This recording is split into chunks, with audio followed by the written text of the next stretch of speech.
Hi my dear student, हम आप सभी को पहला क्लास में ऑप्टिक्स के बारे में कुछ पढ़ाए थे।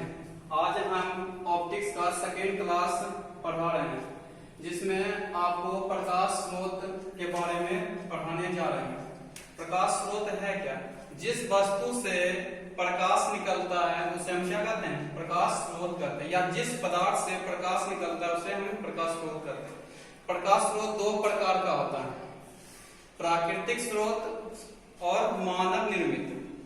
प्राकृतिक स्रोत क्या है? जैसे सूर्य हो गया, तारे हो गए, ये सब क्या है? प्राकृतिक के द्वारा दिया गया है। इससे क्या निकलता है? प्रकाश निकलता है, इसलिए उसे हम क्या कहते हैं? प्राकृतिक स्रोत। मानव निर्मित स्रोत है, जैसे मानव क्या क्या निर्माण किया है? बिजली का बल्ब हो गया, जलती हुई मोमबत्ती हो गया, ये सब से जब यदि प्रकाश निकलता है तो उसे हम क्या कहते हैं? मानव निर्मित स्रोत कहते हैं। अगला है प्रकीर्णन। क्या है? प्रकाश मतलब क्या हुआ? सूर्य का प्रकाश। जब सूर्य का प्रकाश वायु का कण या धूल कण पर पड़ता है, तब वायु का कण या धूल कण उस प्रकाश को अवशोषित कर लेता है, और अवशोषित करने के बाद फिर चारों ओर क्या करता है? उसको वितरित करता है, मतलब कि बांट देता है, जिसे हम क्या कहते हैं? प्रकीर्णन कहते हैं। यही प्रक्रिया क्या कहलाता है? प्रकीर्णन कहलाता है। तो कोई भी वस्तु, जैसे वायु में कोई भी वस्तु या कोई भी धूलकण यदि उपस्थित रहता है तो उस पर जब सूर्य का प्रकाश पड़ता है तो उसको उस सूर्य के प्रकाश को धूलकण क्या करता है? अवशोषित कर देता है, और अवशोषित करने के बाद चारों ओर क्या करता है? विकृत कर देता है, मतलब वितरित कर देता है। यही प्रक्रिया क्या कहलाता है? प्रकीर्णन कहलाता है। अगला है प्रकाश की किरण। प्रकाश की किरण है एक सरल रेखा पर चलने वाले किरण को हम क्या कहते हैं? प्रकाश की किरण कहते हैं। एक सरल रेखा पर चलने वाले प्रकाश को क्या कहते हैं? प्रकाश की किरण। जैसे मान लो कि मोमबत्ती हो गया, तो मोमबत्ती का लौ जैसे जलता है, जैसे मान लीजिए कोई मोमबत्ती है, इससे प्रकाश निकलता है। तो मोमबत्ती के लौ से जो प्रकाश निकलता है वो चारों ओर निकलता है, और जो चारों ओर निकलता है वो सब कौन किरण निकलता है? एक सरल रेखा पर जाता है, और ये क्या कहा जाता है? सरल रेखा। यही सरल रेखा पर जो किरण प्रकाश जा रहा है वही प्रकाश क्या कहलाता है? प्रकाश की किरण कहलाता है। और जब अगला है प्रकाश का किरण पुंज। जब बहुत सारे किरण आपस में गुजरती है, जब बहुत सारा किरण आपस में गुजरती है तो उसे हम क्या कहते हैं? किरण पुंज कहते हैं। या किरणों के समूह को हम क्या कहते हैं? किरण पुंज कहते हैं। प्रकाश का किरण पुंज के प्रकार है, इसे तीन प्रकार में बांटा गया है। पहला है अपसारी किरण पुंज, दूसरा है समांतर किरण पुंज, और तीसरा है अभिसारी किरण पुंज। जब प्रकाश किसी बिंदु स्रोत से निकलकर आगे जाके फैलती है तो उसे हम कहते हैं अपसारी किरण पुंज कहते हैं। जैसे कोई प्रकाश है, जैसे मान लो कि कोई बिंदु स्रोत है, मान लो जैसे मोमबत्ती है, मान लो कि इससे प्रकाश निकलता है, ये प्रकाश आगे जाके निकलकर आगे जाके क्या होता है? फैलता है, ये कहलाता है अपसारी किरण पुंज। दूसरा है जब बहुत सारे किरण एक दूसरे के समांतर गुजरती है तो उसे हम कहते हैं समांतर किरण पुंज कहते हैं।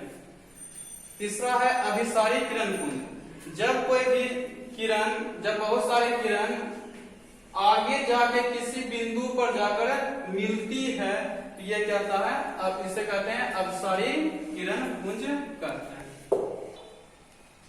देखिए यहाँ है पारदर्शी। पारदर्शी पदार्थ क्या है? तो जिस पदार्थ से होकर सूर्य के प्रकाश पूर्ण रूप से आर पार गमन करता है तो उस पदार्थ को हम क्या कहते हैं? पारदर्शी पदार्थ। मतलब कि प्रकाश पूर्ण रूप से आर पार जिस पदार्थ से हो जाएगा वो पदार्थ क्या कहलाएगा? पारदर्शी पदार्थ कहलाएगा। जैसे में क्या हुआ? कांच हो गया, पानी हो गया, हवा हो गया, इसमें प्रकाश का कोई भी रुकावट नहीं हुआ, पूर्ण रूप से प्रकाश जो है ये सभी पदार्थ से आर पार कर सकता है। दूसरा है पारभासी पदार्थ।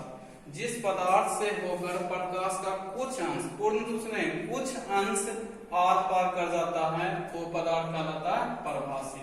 जैसे हुआ घिसा हुआ कांच या तेल लगा हुआ कागज। तीसरा है अपारदर्शी पदार्थ।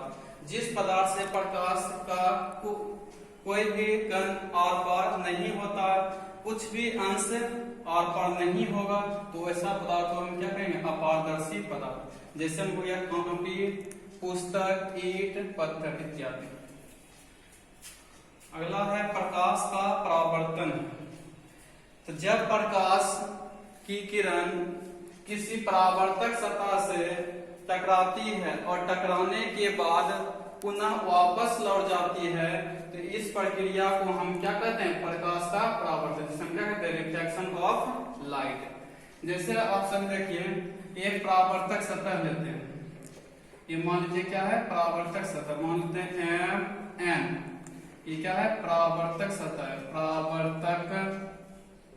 परावर्तक सतह। जब परावर्तक सतह पर कोई प्रकाश की किरणें पड़ती है, तो मान लीजिए कि इस परावर्तक सतह पर कोई प्रकाश की किरण पड़ रही है, तो जो किरण परावर्तक सतह पर पड़ती है, तो वह किरण को हम कहते हैं आपतित किरण। उस किरण को क्या कहते हैं? आपतित किरण कहते हैं। और जो किरण परावर्तक सतह से टकराती है, टकराने के बाद पुनः वापस लौट जाती है, तो उस किरण को हम कहते हैं परावर्तित किरण कहते हैं। परावर्तित किरण कहते हैं। और परावर्तक सतह के जिस बिंदु पर किरण टकराती है, उस बिंदु को हम कहते हैं आपतन बिंदु कहते हैं। आपतन बिंदु कहते हैं। जैसे हम क्या चीज लिखते हैं? O से। और ये क्या है? ये बीच में क्या कहलाता है? अभिलंब। ये क्या है? अभिलंब। इसको ये मानते हैं, इसको B। आपतित किरण और अभिलंब, ये आपतित किरण हो गया और ये अभिलंब। आपतित किरण और अभिलंब के साथ जो कोण बनता है, उसे कोण कहते हैं हम आपतन कोण कहते हैं। आपतित किरण और अभिलंब के साथ जो कोण बनता है, उसे हम कहते हैं आपतन कोण। जिसे क्या चीज लिखते हैं? I से। इसको हम कहते हैं आपतन कोण। परावर्तित किरण और अभिलंब के साथ जो कोण बनता है, उसे हम कहते हैं परावर्तन कोण कहते हैं। जिसे हम क्या चीज लिखते हैं? R से।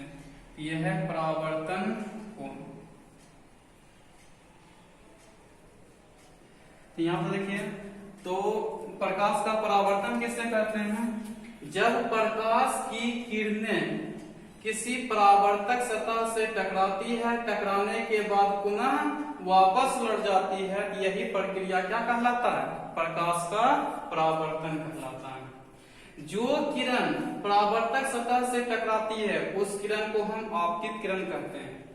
और जो जहां पर टकराती है, जिस परावर्तक सतह के जिस बिंदु से टकराती है, उस बिंदु को हम कहते हैं आपतन बिंदु। और टकराने के बाद जो किरण वापस लौटती है, उस किरण को हम कहते हैं परावर्तित किरण कहते हैं। ये हम अभिलंब डाल दिए हैं। आपतित किरण और अभिलंब के साथ जो कोण बनता है, उसे हम आपतन कोण कहते हैं। परावर्तित किरण और अभिलंब के साथ जो कोण बनता है, उसे हम परावर्तन कोण कहते हैं। जिसे क्या चीज लिखते हैं? R से लिखते हैं। अगला क्लास कल बताएंगे। आज यहीं तक रहेगा। जितना भी हम आपको ऑप्टिक्स में पढ़ाएं, सबको सही से लिख लें और सही से याद करें। और जहां पर जिसको समझ नहीं आएगा, वहां पर आप कमेंट कर सकते हैं।